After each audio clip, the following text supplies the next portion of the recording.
और ज्ञानवापी को लेकर आज अहम सुनवाई होने वाली है। एक एक अपडेट हम आपको दे रहे हैं। दरअसल ये जो पूरा ग्राफिक्स आप देख रहे हैं, इस पूरी लड़ाई को समझाने के लिए काफी है। वाराणसी के जिला कोर्ट में आज सुनवाई होनी है और ये केस पूरा मेंटेनेबल है या नहीं, इसको लेकर जज तय करेंगे। कहा जा रहा है कि 24 मई को जो सुनवाई हुई थी, जज ने अपने फैसले को सुरक्षित रख लिया था।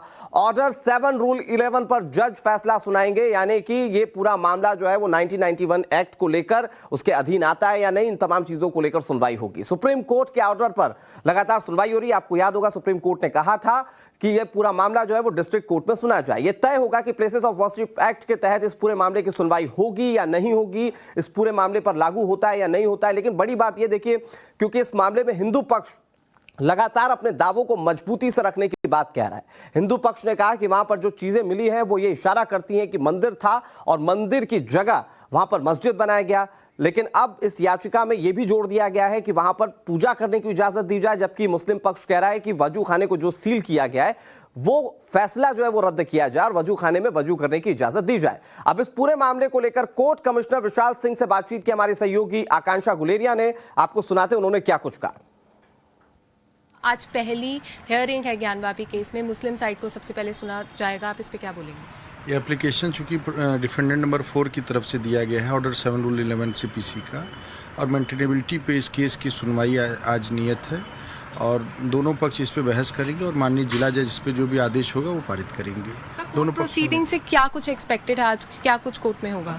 अब ये दोनों पक्षों की बहस सुनने के बाद और अथॉरिटीज़ रूलिंग वगैरह देखने के बाद माननीय जिला जज इस पे जो भी आदेश करेंगे सर्वमान्य है। मैडम, इस पे चूंकि सुप्रीम कोर्ट ने इस पे आदेश किया था कि मेंटेनेबिलिटी पे पहले सुनवाई हो, उसी प्रकार से 24 तारीख को माननीय जिला जज महोदय ने इस पे आदेश पारित किया कि ऑर्डर 7 रूल 11 की एप्लीकेशन सीपीसी की जो दी गई है उस पर सुनवाई करते हुए उस पर आदेश पारित किया जाएगा। सर, दूसरा ये है कि सर्वे पे ऑब्जेक्शन मांगा गया था हिंदू और मुस्लिम साइड दोनों का।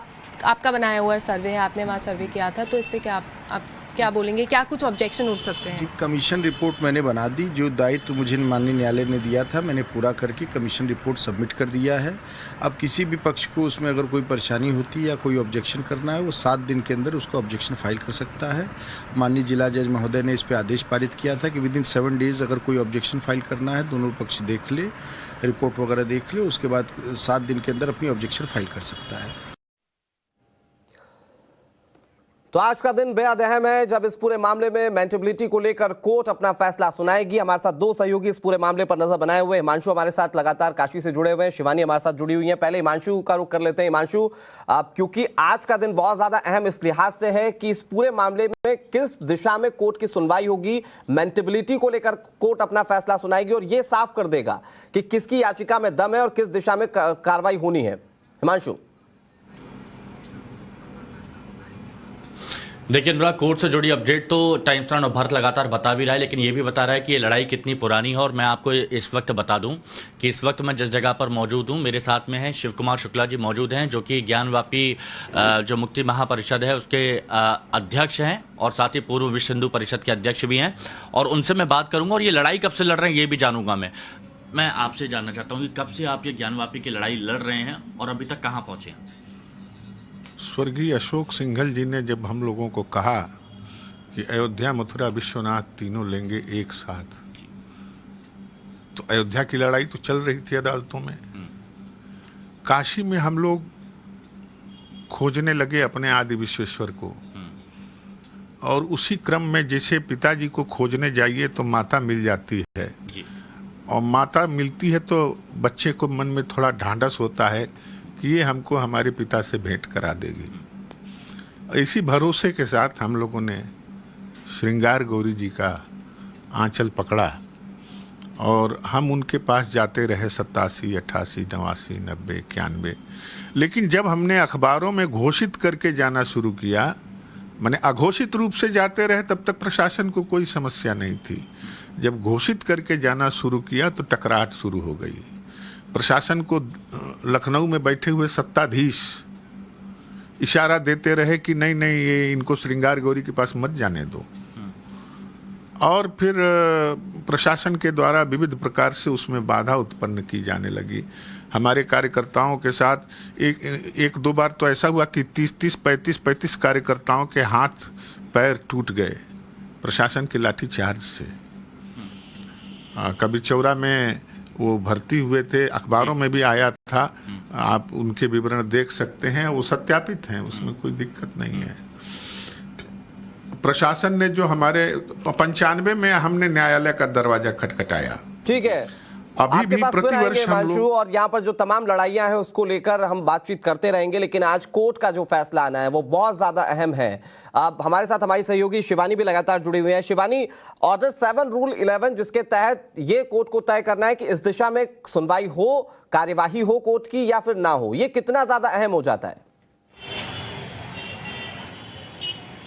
देखिए, बिल्कुल बात अगर इस सेक्टर की जाए तो ये काफ़ी ज़्यादा अहम इसलिए हो जाता है क्योंकि यही डिसाइड करेगा कि आखिर जो पिटीशंस फाइल हुई हैं वो मेंटेनेबल हैं या नहीं है। कोर्ट के अंदर जो इस चीज़ को लेकर लगातार अब तक प्रतिक्रियाएं हम देख रहे थे, बातें चल रही थी, मुस्लिम पक्ष इसको लेकर काफ़ी ज़्यादा हावी हुआ पड़ा है और जाहिर सी बात है कि हिंदू और मुस्लिम दोनों ही फिलहाल बिल्कुल विरोध पर खड़े हैं इस कॉम्प्लेक्स को लेकर और अपनी तरफ से अलग अलग जो कानूनी प्रक्रियाएं हो सकती हैं, अपनी तरफ से जितनी धाराएं हो सकती हैं, जितने एक्ट्स हो सकते हैं, उसको एडअप करने की कोशिश यहाँ पर लगातार की जा रही है।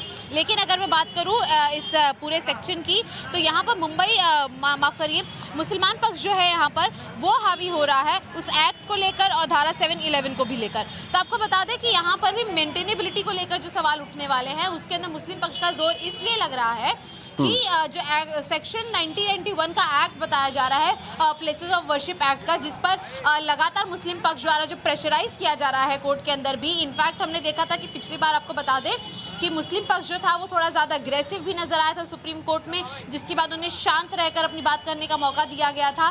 तो ये साफ कहता है कि ये जो एक्ट्स है उसको, ये मात्र 2 चीज़ें ऐसी हैं रूल 11 का जिसको लेकर मुसलमान पक्ष जो है वो हावी होने की कोशिश कर रहा है। लेकिन साफ तौर पर हमने जिस तरह से अभी कई सारी आवाज़ें सुनी, लोग वकीलों से बातचीत की, हिंदुओं से हम बातचीत कर रहे हैं, उनका ये कहना है कि सर्वे रिपोर्ट ही आधार होगा। तो कह सकते हैं कि रूल 711 की जो बात हो रही है वो मुसलमानों द्वारा पक्ष जरूर रखा जाएगा, लेकिन हिंदुओं का भी जो सर्वे रिपोर्ट को लेकर पक्ष है उस पर भी कहीं ना कहीं जोर ज्यादा पड़ेगा। ठीक है, बहुत शुक्रिया शिवानी आपका हमारे साथ जुड़ने के लिए, हिमांशु आपका भी हमारे साथ जुड़ने के लिए और तमाम जानकारी अपने दर्शकों तक पहुंचाने के लिए। लेकिन ज्ञानवापी केस से जुड़ी एक और बड़ी खबर वाराणसी से आ रही है। पूर्व महंत कुलपति तिवारी ने उनसे जुड़ी अफवाहों पर जवाब दिया है। कुलपति तिवारी ने कहा कि उन्होंने अपनी याचिका वापस नहीं लिए और याचिका को लेकर अफवाहें फैलाई जा रही हैं। सवाल ये उठता है, जिसके पूर्वजों ने इस शिवलिंग को जो पूजा है लाके रखा है, सारी पूजा पाठ किया है, उसके मैं परिवार का सदस्य हूँ, महंत हूँ, मैं धर्म से काम करता हूँ और जो भी उड़ा रहे भगवान को सद्बुद्धि दे, मैं क्या कर सकता हूँ। मैं चाहता हूँ कि न्याय तो है ही है। मैं सवाल विश्वेश्वर नाथ को लेकर गया, विश्वेश्वर नाथ वो पूछ रहे हैं कोर्ट से कि मैंने कौन सा अपराध किया है कि मुझे स्नान न हो, मुझे भोग न लगे। भाई इसको लेके मैं गया हूँ और कोई मेरा राजनीति से और कोई मतलब धर्म से जुड़ा व्यक्ति हूँ और इसी को गुहार लगाने गया हूँ कि आज बाबा अदालत में आ गए। ये हिंदू मुसलमान के झगड़े के चक्कर में बाबा अदालत में आ गए और लड़ाइयाँ होती रहेंगी, कौन जीतेगा कौन हारेगा